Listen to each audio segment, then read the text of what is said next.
Bienvenidos a este segundo webinar del Crow Advisory Tour. Nos sentimos muy contentos de estar aquí, todos nuestros panelistas, de que ustedes nos estén acompañando a este webinar.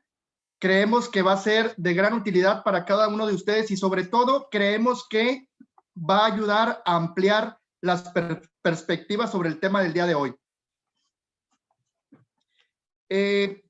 Vamos a tener próximamente un par de webinars más la siguiente semana. Por aquí los pueden ver en pantalla y están todos cordialmente invitados para asistir y registrarse conforme los datos que ven en pantalla a estos webinars que sin duda también traerán más luz a sus organizaciones. También las dudas las pueden ir escribiendo en el chat. Siéntanse en confianza, cualquier duda, pregunta, con gusto ahí las estaremos recibiendo. Y pues bien, vamos a iniciar con este webinar hablando sobre experiencias, perspectivas, soluciones de lo que es la práctica de Global Corporate Advisors. Pues bien, voy a presentar a nuestros panelistas del día de hoy. Tenemos con nosotros a Miguel Moreno Tripp. Él es socio líder de finanzas corporativas. Como socio de Crow Gosler, tiene más de 25 años de experiencia en fusiones y respuestas, fusiones y adquisiciones, incluyendo valuación, due diligence y negociación en diversos sectores. Fue director ejecutivo de un banco internacional y corredor de bolsa y anteriormente se desempeñó como director financiero de esas instituciones, tanto en México como en la ciudad de Nueva York. Recibió su doctorado en finanzas de la Universidad de Tulane en Nueva Orleans, Los Ángeles, y un máster en finanzas, también un MBA del IPADE. Muy bien, también tenemos con nosotros, nos acompaña Fátima Pérez Rocha.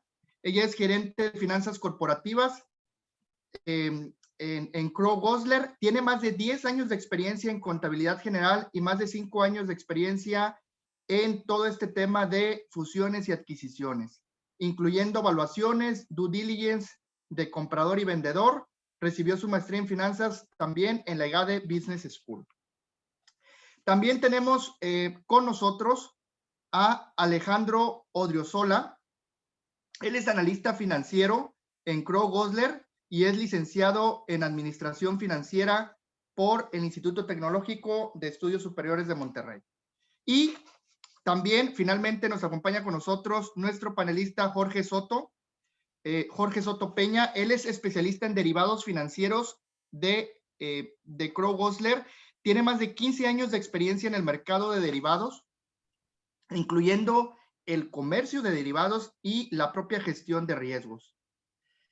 Muy bien, pues bueno, vamos a dar inicio una vez que hemos dado la bienvenida a nuestros panelistas.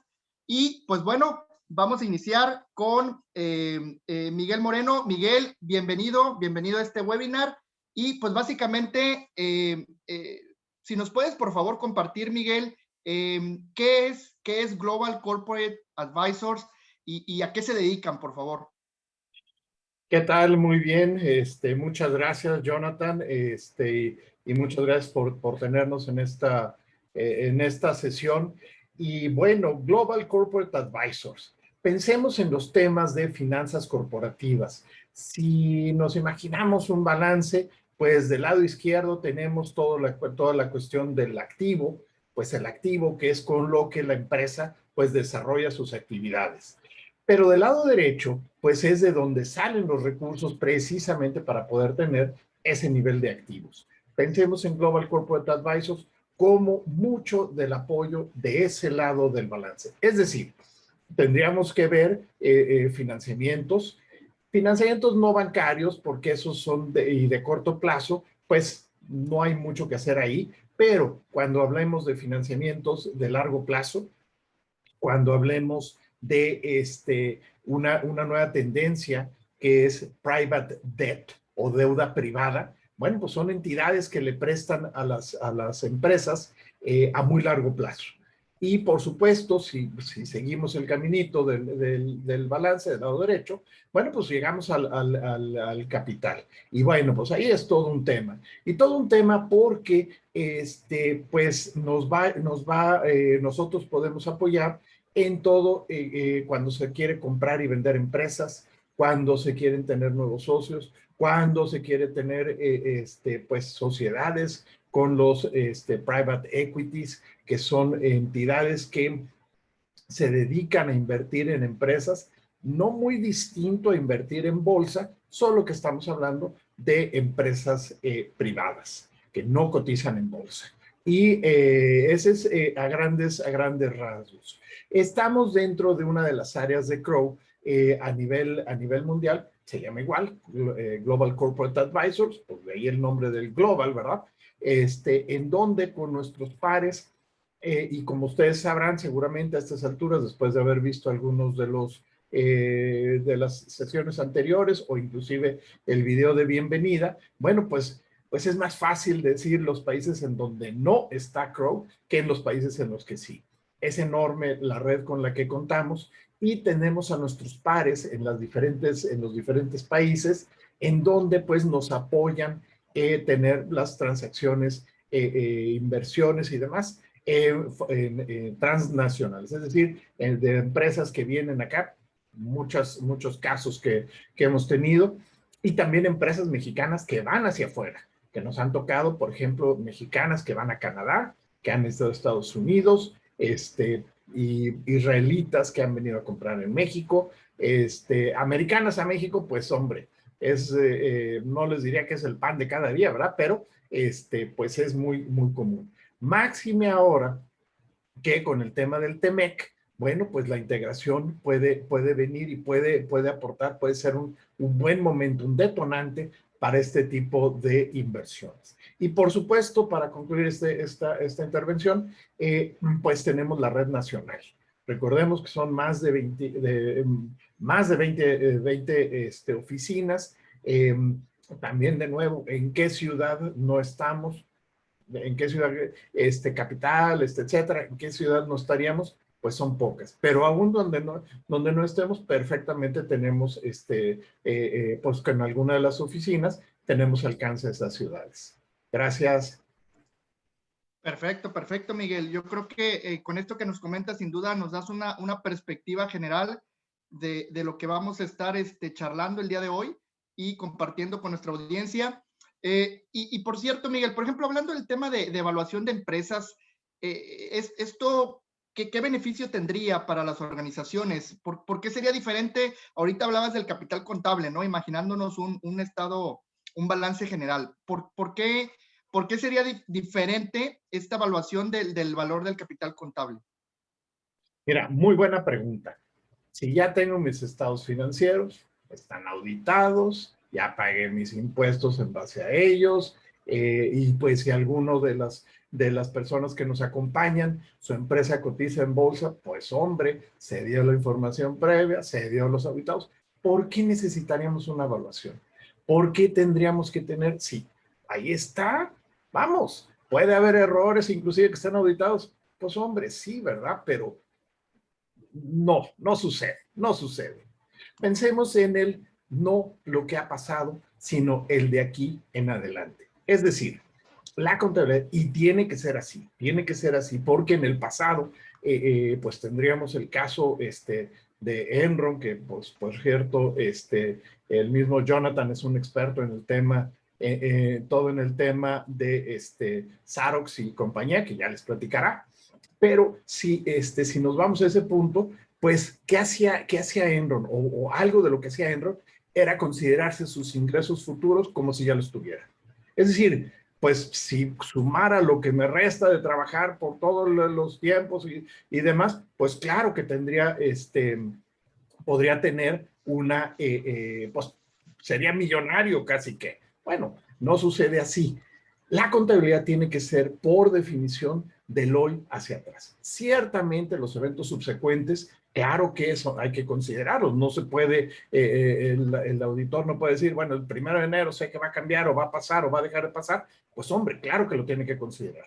Sin embargo, y aquí es donde entran las finanzas, un inversionista invierte del aquí hacia el futuro. Es decir, hoy voy a comprar lo que sea por los beneficios futuros que me va a traer. De hecho, esa es la definición intrínsecamente, la definición de un activo en general. A consecuencia de actos pasados, hoy tengo un activo que me va a generar ingresos futuros. Bueno, pues la evaluación de empresas y la evaluación de intangibles y otras que comentaremos en su momento, no es más que eso, no es más que eso. Traer esos flujos futuros a valor presente. ¿Ya? Es tan sencillo como eso. Es decir, financieramente, para el accionista, le da lo mismo tener hoy 100 pesos que 10 pesos el año que entra, 15 el otro, 20 el otro, etcétera. Financieramente es igual. No es tan complicado, entre comillas, ¿verdad? El diablo está en los detalles, ¿verdad? ¿Qué flujos considerar? ¿Cuánto tiempo? ¿Qué tasa traer de descuento? Ahí es donde se interviene pues la técnica, ¿no? Que en ese sentido, pues sí tratamos de ser muy, muy técnicos para sustentar esas evaluaciones. Entonces, recapitulando, el motivo, la necesidad de contar con una evaluación, pues de tiempo en tiempo, y así tenemos clientes de tiempo en tiempo, no digo que cada año, ¿verdad? Por supuesto que no, pero cada 2 años, pues regularmente, vamos a ponerlo así, nos solicitan evaluación, simplemente para saber cuánto está valiendo su empresa. No se diga si se va a vender, si va a haber una fusión, si se está buscando un inversionista, si cuántas posibilidades hay para eso, ¿no? Entre socios, que se quiere invitar a un socio o, bueno, pues también desinvitar a un socio, pues sucede, ¿no? Entonces, eso es cuando, porque me venderían su empresa. Vamos, igual y eso resulta interesante en el valor contable de ahorita, a sabiendas de que puede generar a futuro mucho más. Pues nada más, así como dicen los americanos, food for thought. Muy bien, Miguel. Yo creo que estás planteando un tema, digo, bien interesante de la importancia para las organizaciones de cuándo hacer esa evaluación que le va a agregar esa visibilidad a los activos para su propia toma de decisiones, sin lugar a dudas. Muy bien. Gracias, Miguel. Y vamos, por ejemplo, me gustaría preguntarte, Alejandro, en todo este contexto que nos narra Miguel, por ejemplo, ¿tú cómo ves el tema de la economía y el tema del sector en el que están en las empresas cuando se trata de tomar este tipo de decisiones? ¿Cómo les afecta o qué tienen que tomar en consideración? Gracias, Jonathan. Son factores que tomamos en consideración. Por ejemplo, en el caso de una evaluación de una empresa, se estudian las condiciones de mercado a través de fuentes confiables como Banxico, la OSD, el Fondo Monetario Internacional, entre otras. Y esto con el objetivo de que podemos identificar cuál es la situación actual de la actividad económica mundial, de la actividad económica en México, de los mercados financieros, etcétera. Y con esto podemos identificar el comportamiento del PIB, del tipo de cambio, la variación en la inflación, entre otros factores. Y de igual manera también consideramos los factores del sector donde participa la empresa. Buscamos también encontrar si hay tendencias, cómo se está desarrollando el sector, la industria donde participa. Y igualmente identificamos empresas comparables, públicas, que también su información financiera, como es pública, acaba siendo de gran relevancia para cuestiones de nuestra evaluación. Y estos factores, como la inflación, después acaban siendo supuestos que empleamos en la evaluación. Igualmente consideramos el crecimiento a futuro de la economía mexicana, las expectativas de la inflación a largo plazo, consideramos el desarrollo, cómo ha estado creciendo el IPC, entre otros factores, y todo esto lo vamos implementando ahí en la evaluación para incluir todo puede afectar el sector y el contexto económico e industrial. Gracias. Muchas gracias, Alejandro. Sin duda, todos esos componentes que nos pone sobre la mesa está claro que es parte de la metodología que utilizan, o sea, hay un caminito, digamos, probado que los lleva precisamente a lograr ese resultado satisfactorio. Muy bien. Me gustaría preguntarle ahora a Fátima. Fátima, bienvenida. Hablando, por ejemplo, de los intangibles, ¿estos se pueden evaluar? Hola, buen día, Jonathan, buen día a todos. Así es, sí se pueden evaluar los intangibles. A lo mejor es necesario irnos un poquito antes en qué es un intangible o a qué nos referimos con un intangible. Pues es ya sea la marca, una patente, un software que la compañía haya desarrollado, que si la cartera de clientes, es cantidad de intangibles, ¿no? Y los podemos evaluar. Siempre hay que ver si nos va a generar flujos de efectivo en el futuro, porque si no, pues entonces, ¿qué vamos a evaluar, no? Entonces, siempre es importante basarnos en qué es el intangible que queremos evaluar y por qué. ¿Qué importancia tiene para nuestra empresa? Y el siguiente punto es, si hablamos, por ejemplo, de marca, pues tener el registro. Uno de los puntos principales y que en ocasiones dejamos a un lado es si esa marca está registrada. Entonces, si vienen con nosotros, claro que se los podemos evaluar si va a generar un flujo de efectivo, ¿no? Pero para que ustedes puedan registrarlo, aparte de otros factores, el primerito es que esté registrada.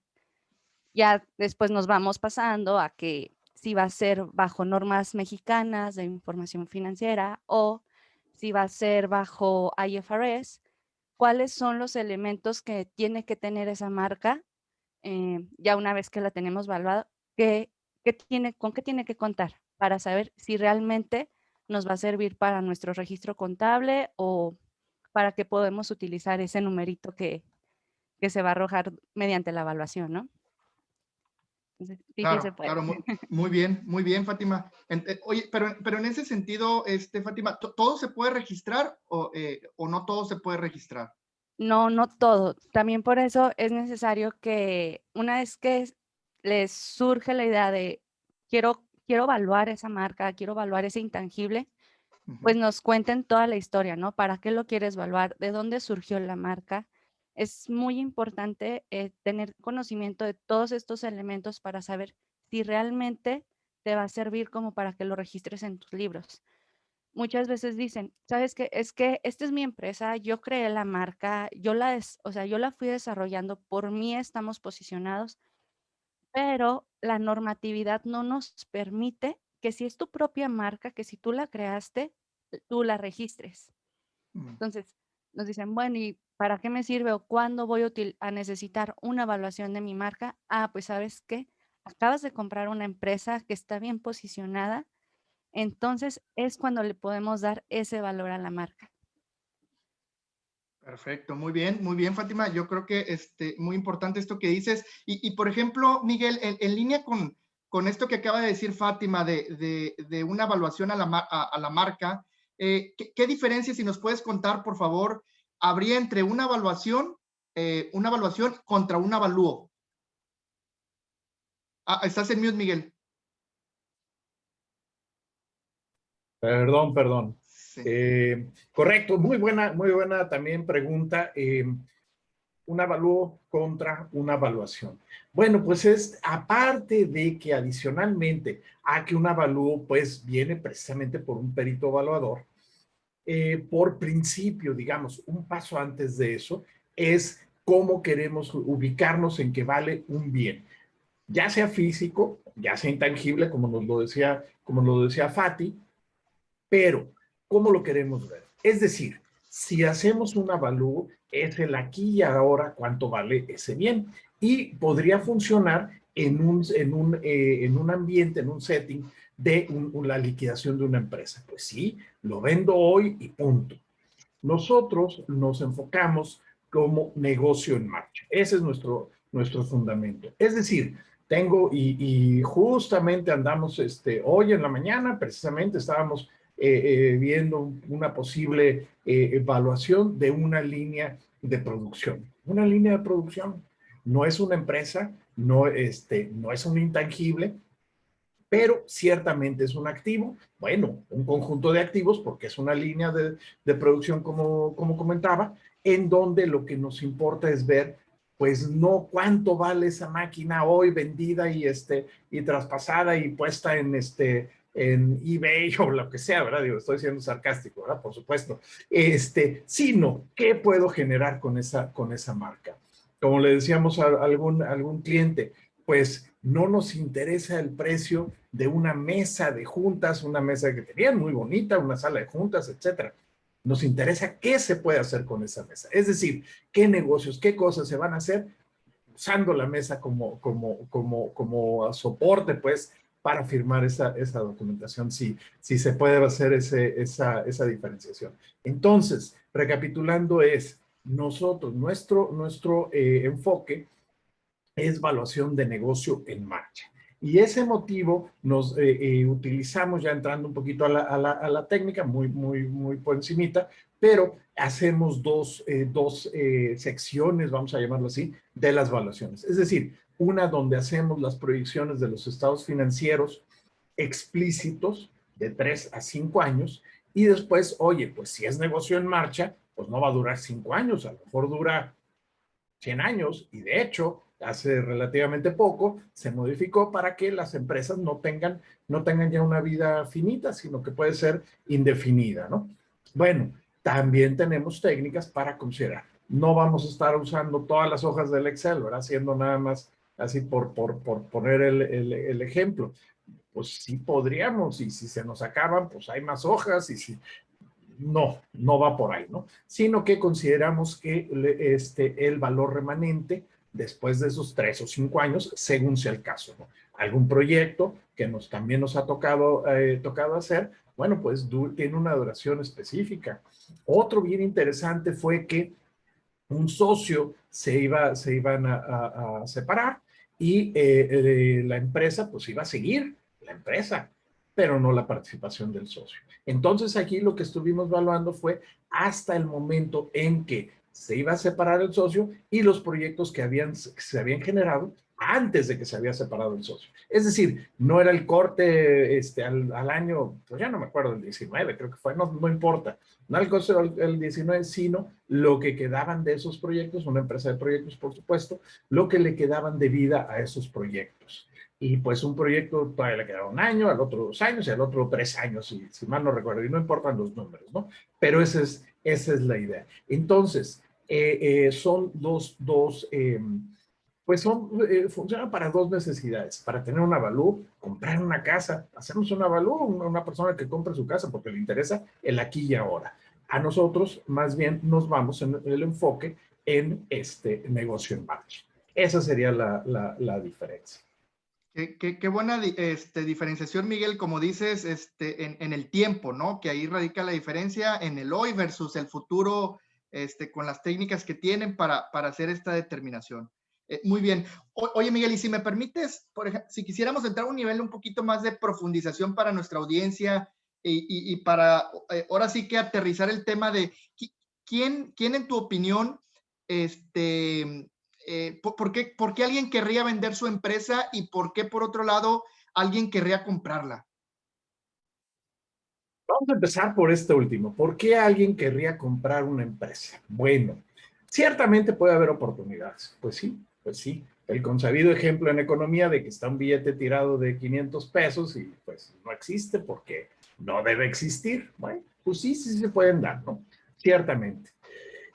Pero, y esto viene de toda la red y es el enfoque Crow, no nada más nosotros en México, el M&A o la compraventa de empresas, mergers and acquisitions, que genéricamente se usa así, es visto desde un punto desde una perspectiva estratégica. Es decir, las empresas pues tienen de 2 sopas para crecer, un crecimiento orgánico o un crecimiento inorgánico. Crecimiento orgánico se refiere a que por sí mismas las empresas, voy a un nuevo mercado, voy a un nuevo producto, una nueva tecnología, un nuevo sector de lo que sea. Pues sí, claro, hago el esfuerzo y a poner y a echarle todas las ganas para sacar ese proyecto, prospecto, etcétera, ¿no? O bien puedo comprar una empresa que ya esté ahí. Eso también, inclusive, un caso ahí híbrido, entre comillas, una empresa alemana que compró su distribuidor en México de sus productos químicos. Y por cierto, andamos ahí con otra, a ver si se nos hace, ¿verdad? Pero pues se asociaron o empezaron a vender esos productos químicos para la industria automotriz, de algo muy, muy especializado. Entonces, una compañía en México la empezó, se creció y desarrolló vendiendo esos productos, y la fábrica en Alemania dijo, pues, ¿sabes qué? Ya quiero que sea mío. ¿Cuánto vale esa empresa? Coincidentemente, y es una situación, pues, bien particular que nos tocó en ese sentido, porque nos contrató, tanto la empresa alemana había contratado otro banco en México, pues desde luego no voy a decir nombres, ¿verdad? Pero otro banco, ya ni me acuerdo, pero otro banco que les hizo la evaluación, y nosotros que hicimos la evaluación por parte de la empresa mexicana. Bueno, pues la alemana y la mexicana dijeron, ¿saben qué? Que nos hagan la evaluación, que nos haga la evaluación Crowe, de los dos lados. Es algo que no se da. Ahí en ese caso, pues, pedimos que nos firmaran hacemos un documento que se llama Statement of Work, que es lo que vamos a hacer, y pedimos que nos lo firmaran los dos, y que los honorarios se pagaran mitad y mitad para que no hubiera dudas, ¿no? Entonces, por el lado de quién querría comprar una empresa, pues está ese desarrollo, esa decisión que ojalá y sea estratégica. ¿Por qué alguien querría vender su empresa? Bueno, también nos tocó estuvimos participando, aunque ya no se concretó con nosotros, se concretó con los mismos familiares, una persona que pues ya quería retirarse, había trabajado toda su vida, se había desarrollado, y es lo que se conoce como el cash out. Bueno, ya trabajé muchos años, ya le dediqué, como comentaba Fati, pues ya me esforcé, la marca está reconocida, etcétera, pues ya quiero también tener un poquito más de tiempo para mí. Y por eso lo quería vender. En ese caso, esta persona, pues no veía que sus hijos, no es que no tuvieran capacidad, claro que sí, pero no les interesaba. Y pues curiosamente terminó siendo que sí le compraron los hijos al papá, digamos, su parte, su empresa, o la parte que era del papá, la mayoritaria, por supuesto. Entonces, ese es el motivo, ¿no? Se puede también vender secciones, pedazos, si me apuran un poquito, de una empresa. ¿Por qué? Bueno, pues porque simplemente, de hecho, el año pasado, a raíz de la pandemia, estuvimos, de alguna manera, a nivel mundial, se estuvo viendo, bueno, la empresa, a lo mejor que no es parte del core, no es parte de la esencia, pues lo puedes vender y tiene un valor eso. Y de nuevo, no nada más son los fierros, ¿no? Lo pueden vender. Y como parte del proceso, bueno, pues ese sería el punto de arranque. Luego viene una carta de intención, y así se llama en inglés, letter of intention, carta de intención, en donde pues tal cual su nombre lo dice, ¿no? Y ahí ese punto es donde, pues, como dicen los americanos, ballpark, o sea, dentro de un rango muy amplio, si estamos hablando, si podemos llegarnos a entender. Es decir, a lo mejor la persona que quiere vender pide $1,000 millones, $1,000, lo que fuera, y la persona que quiere comprar no está dispuesta a pagar más de $100. Nunca va a suceder. Pero si uno son 300 y el otro son 400, hombre, ya estamos hablando en los rangos. El segundo punto es precisamente la evaluación, que puede ser un poco antes, puede ser un poco después, la evaluación. Y ya una vez que se puso, bueno, vamos a ponerle 100, vamos a decir un 100%, para no ponerle cantidades. De ese 100%, el siguiente punto es decir, bueno, y ahí es el due diligence, es meterse a ver la empresa, pues que viene, es una sección que se comentará un poquito más adelante, que si se venden 100, pues sí, pero lejos de tener los muertitos en el closet, que claro que se ven, es un punto importante. La evaluación la hacemos como negocio en marcha, como decíamos, y ese negocio en marcha no es otra cosa más que los flujos, no las utilidades, los flujos que nos los traemos a valor presente. Bueno, pues el due diligence es eso. A ver, esos flujos sí son o no son. Tan fácil como eso. Entonces, amarra una cosa contra el otro. El siguiente paso, pues ya viene el tema ya más del lado de legal, donde se vienen pues todas las firmas, acuerdos, etcétera, de no competencia, perdón, de no competencia, etcétera. Y al final se llama lo que es post-merger integration, la integración después de eso. No sé si se recordarán, bueno, ha habido algunos casos, por ejemplo, acá en Monterrey estaba City Green y City Blue. Y cómo cuando se compraron una entidad financiera, Abaco, hace muchos años, pero se separaban entre ellos. Pues no puede funcionar una empresa con los que, pues los que estamos en este foro, los de la izquierda somos uno equipo y los de la derecha, no se llega a nada, no se llega a nada.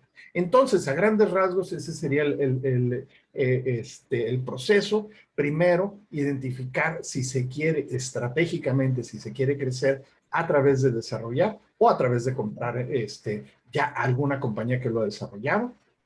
Segundo, pues la evaluación. Tercero, un tema de due diligence. Cuarto, pues obviamente las negociaciones. Y todavía hay un puntito más, que es en donde también podemos apoyar, que se llama Purchase Price Allocation.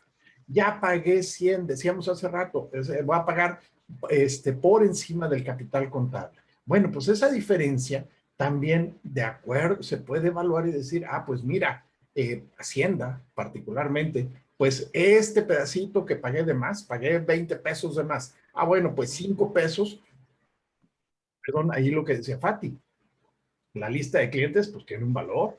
Te estoy dando en 7 pesos, por poner un número, te estoy dando en 7 pesos el know-how, la tecnología, una marca que no estaba registrada. Entonces, eso justifica ese diferencial que se ha pagado, que es real, y simplemente pues se registra donde se tiene que registrar.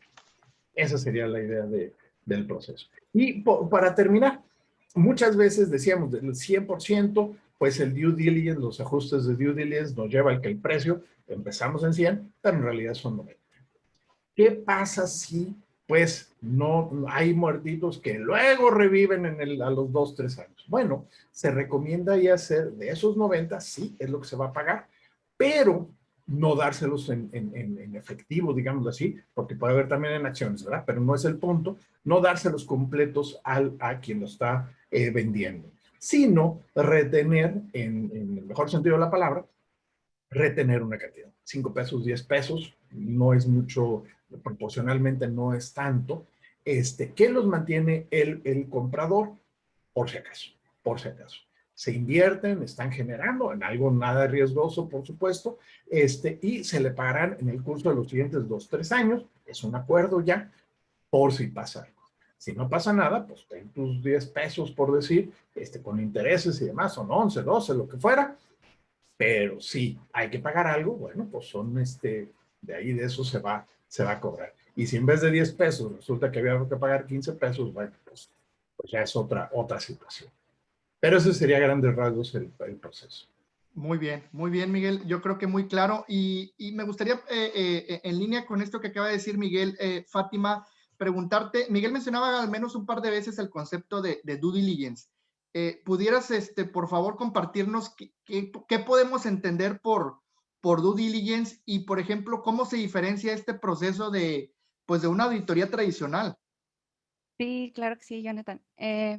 Bueno, el due diligence que nosotros realizamos, pues es el financiero, ¿no? Como comentaba hace un momento Miguel, ¿qué es lo que queremos determinar con este due diligence? ¿Qué es lo último que queremos llegar?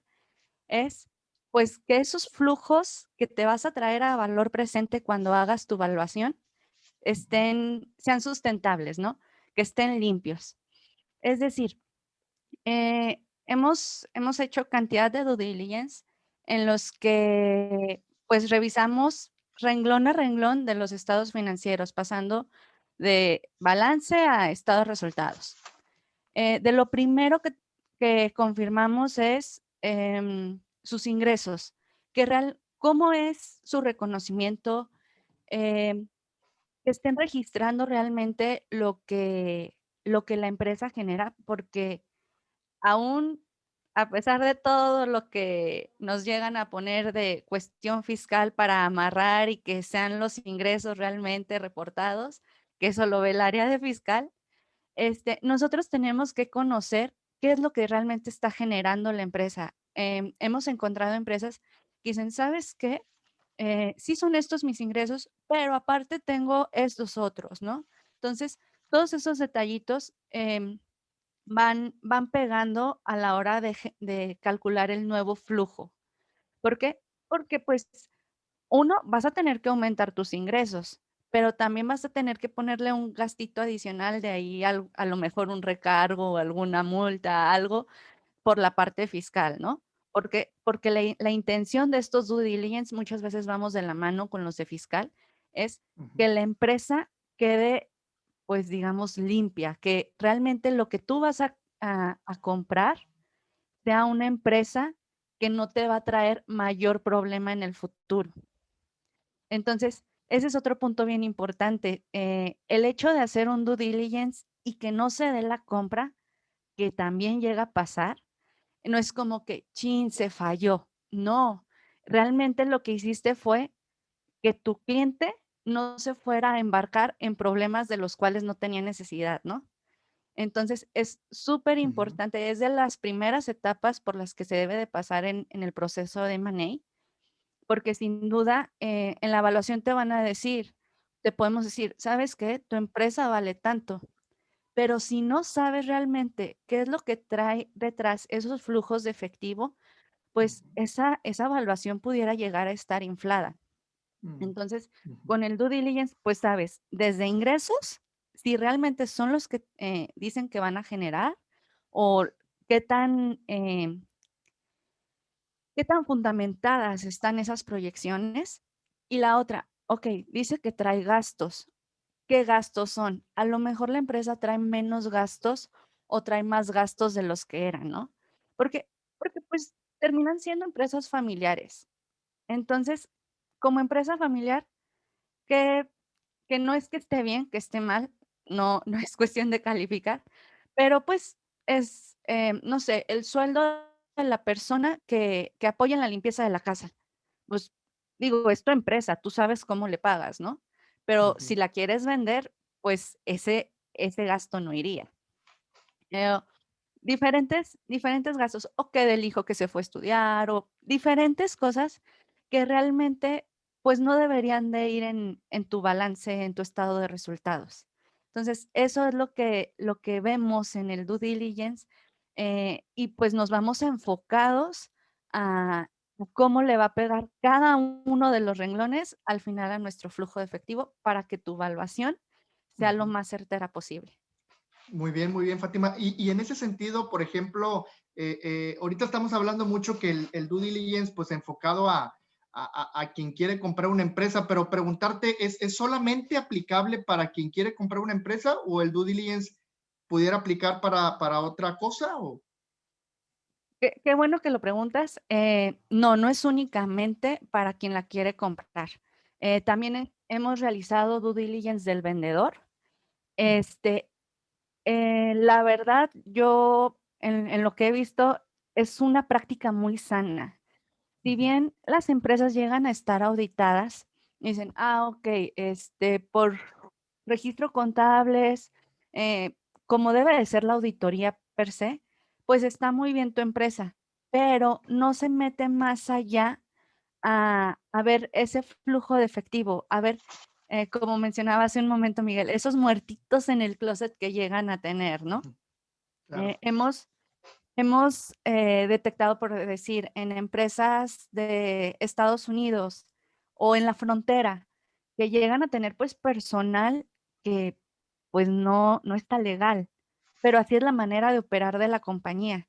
Entonces, ese punto, ¿cómo te va a repercutir financieramente? ¿Cómo te va a repercutir si llegas a comprarla o si quieres venderla? Si quieres venderla, ¿qué te van a decir tus posibles compradores?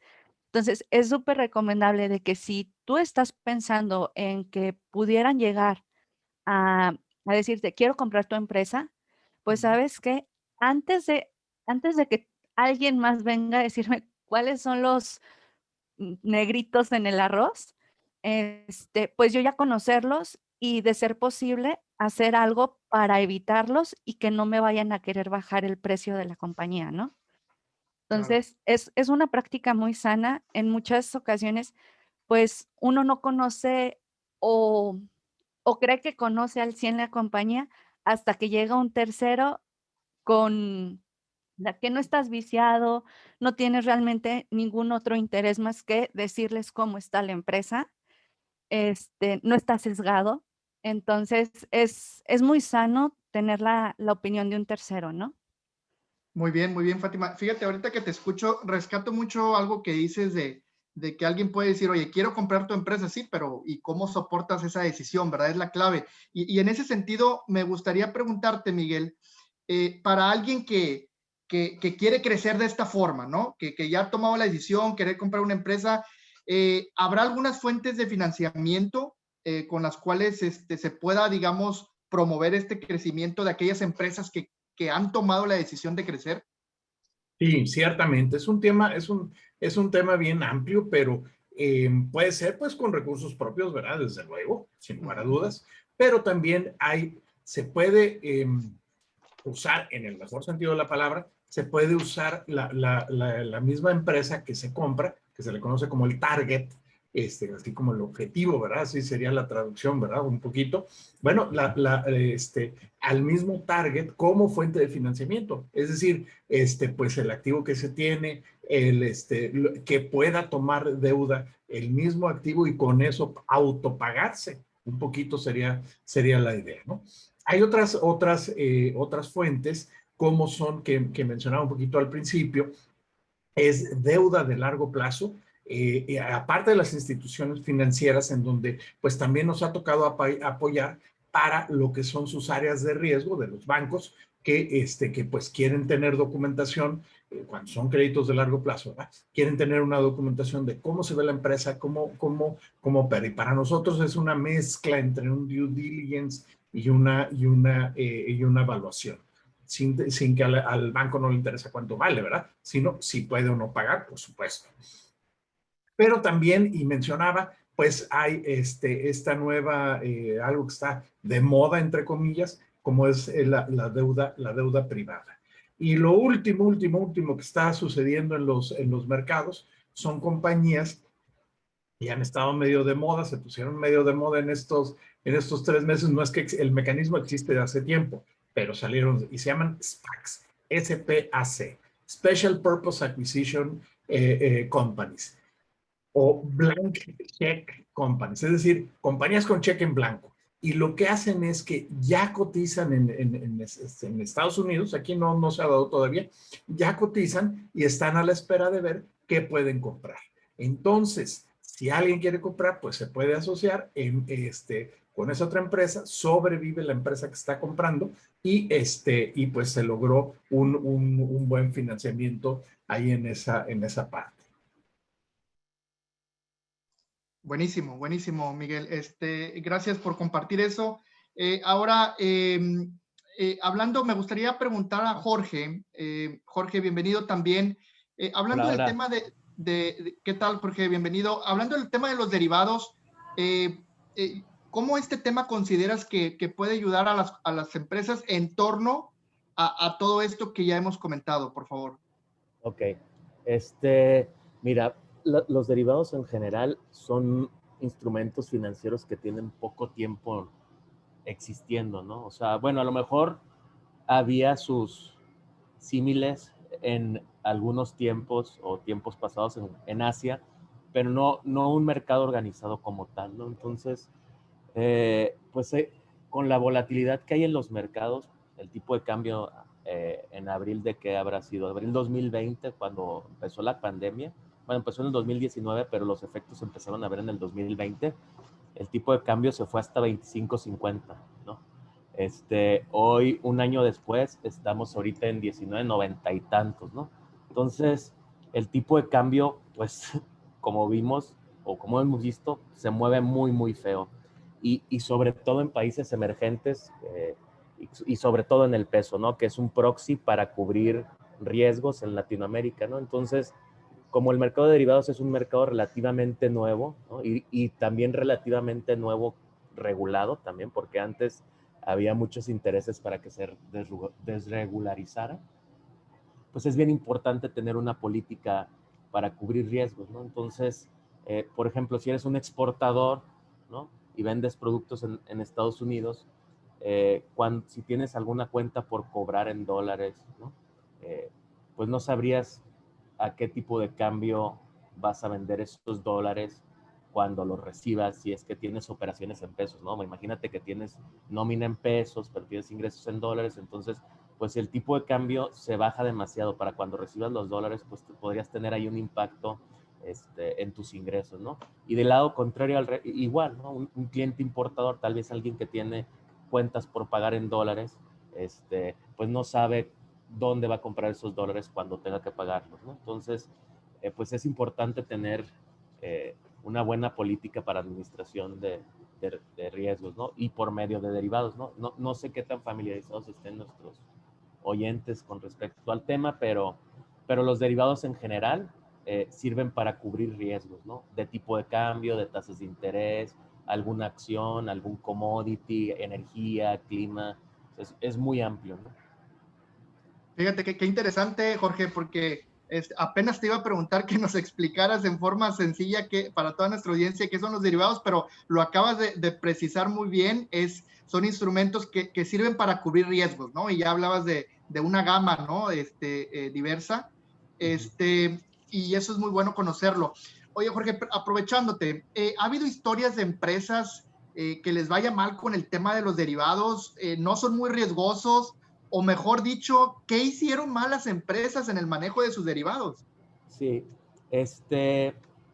yo siempre trato de hacer, cuando me hacen ese tipo de preguntas, o sea, los derivados, como vulgarmente se dice, cada quien habla de la feria como le fue en los caballitos.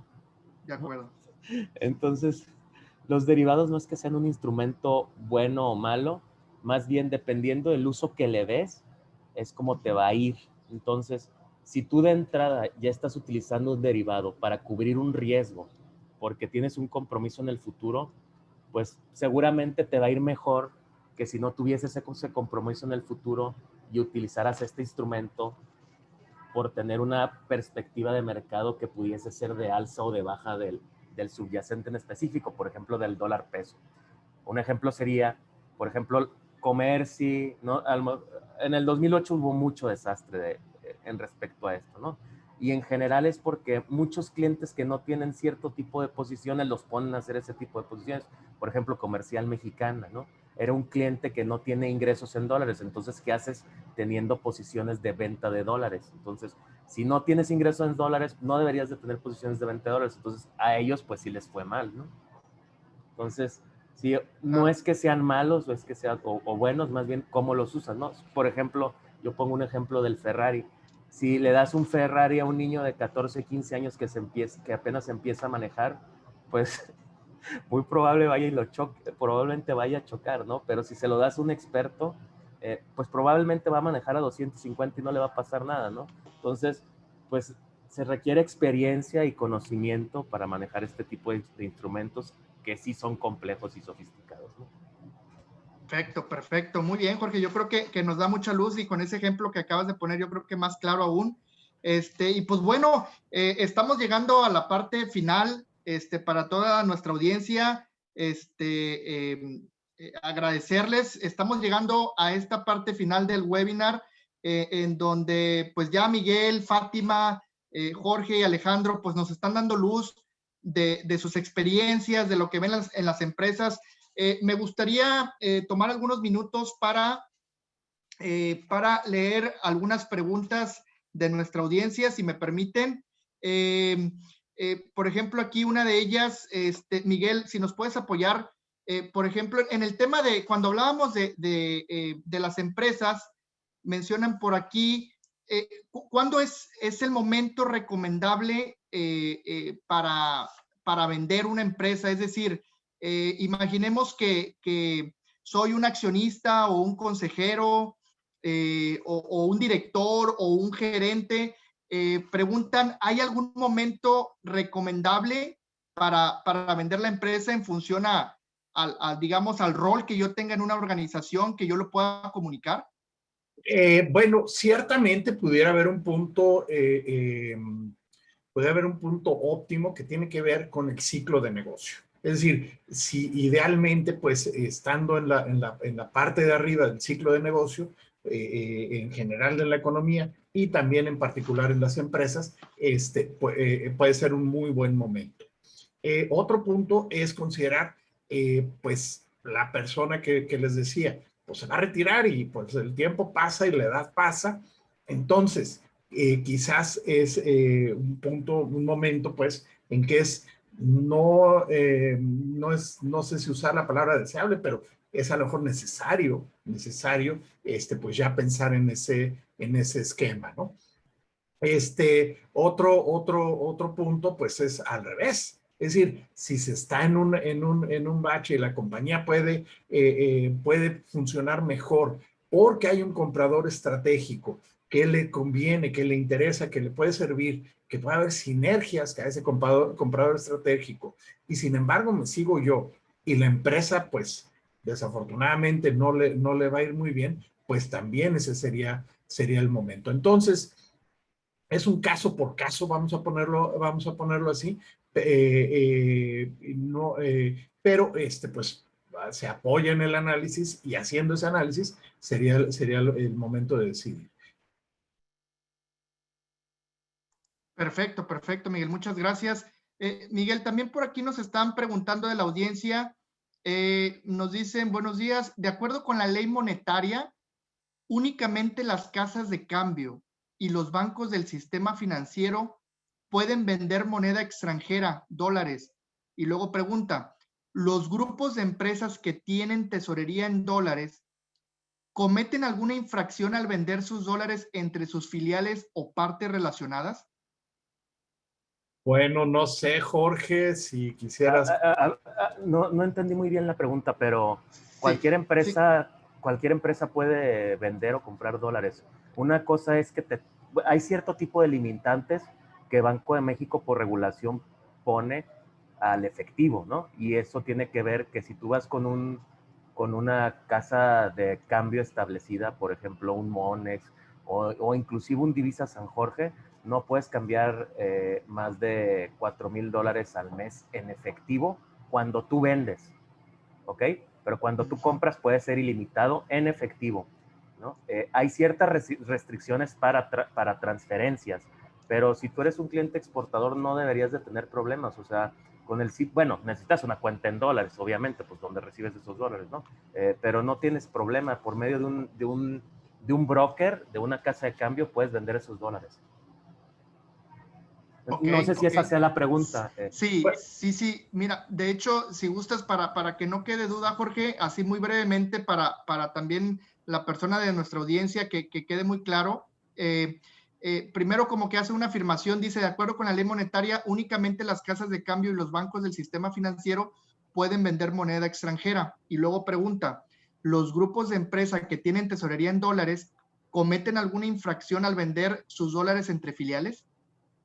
Bueno, yo quisiera añadir, eso aplica para venta al público. Es decir, si quisiera yo ponerme a vender dólares porque por alguna razón tuviera dólares, pues muchos proyectos que tengamos y que nos pagan en dólares. Bueno, al público ciertamente no lo puedo vender. Eso es correcto. Pero entre filiales sí. Ahí entra un tema también de precios de transferencia, pues para ver cómo se están las operaciones entre empresas y pues básicamente, ¿no? Y pues sí, hasta eso sería el comentario. No sé si Patti también quisieras añadir algo.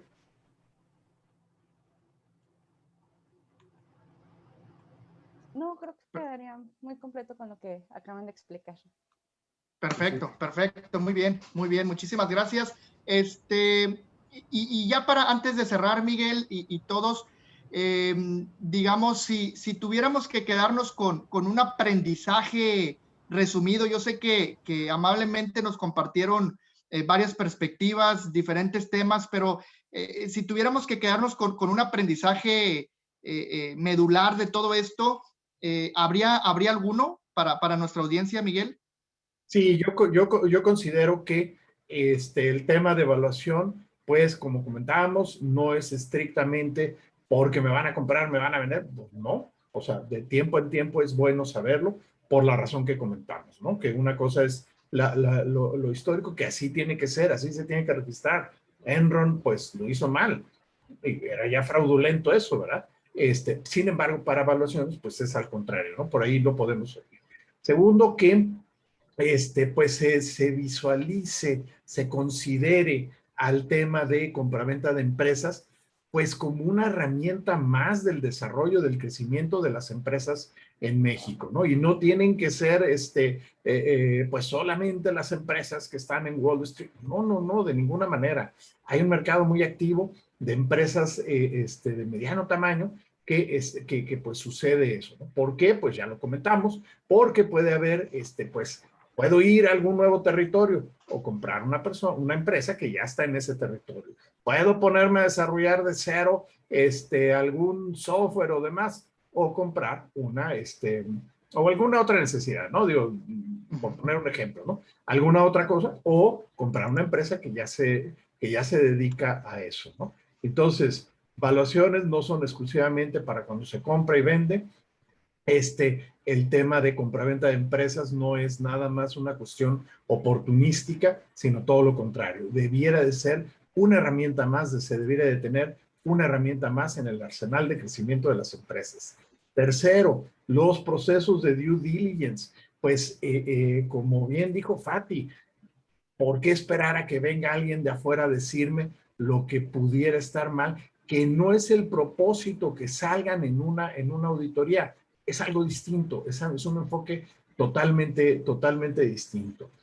El siguiente punto, y con el tema de derivados, también son una herramienta, y que puede ser una herramienta muy útil, bien utilizada. Muy buen ejemplo el de Jorge. Pues si un Ferrari, alguien que no sabe manejar, que apenas está empezando, etcétera, pues, ¿qué pudiera salir mal, no?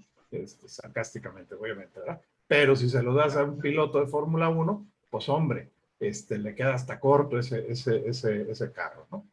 Esos yo creo que serían las principales ideas con las que yo me quedaría. Buenísimo, Miguel. Muchas gracias. Y pues bueno, hemos llegado a la parte final de nuestro webinar. Y pues no me resta más que agradecerte, Miguel, y a todo tu equipo, Fátima, Jorge, Alejandro. Y pues bueno, para nuestra audiencia, no sin antes decirles que cualquier duda que tengan, por favor, siéntanse en confianza de escribir a nuestros especialistas. Aquí en pantalla están viendo el correo electrónico, enlace@crow.mx, en nuestras redes sociales. Y por favor también, si tienen oportunidad de escanear en pantalla el código QR que están viendo para que obtengan el díptico de todas nuestras soluciones. Y pues bien, gracias nuevamente a todos. Un fuerte abrazo. Esperamos que todas estas perspectivas les hayan sido de utilidad y de interés. Y pues bueno, un saludo a todos, un abrazo y hasta pronto.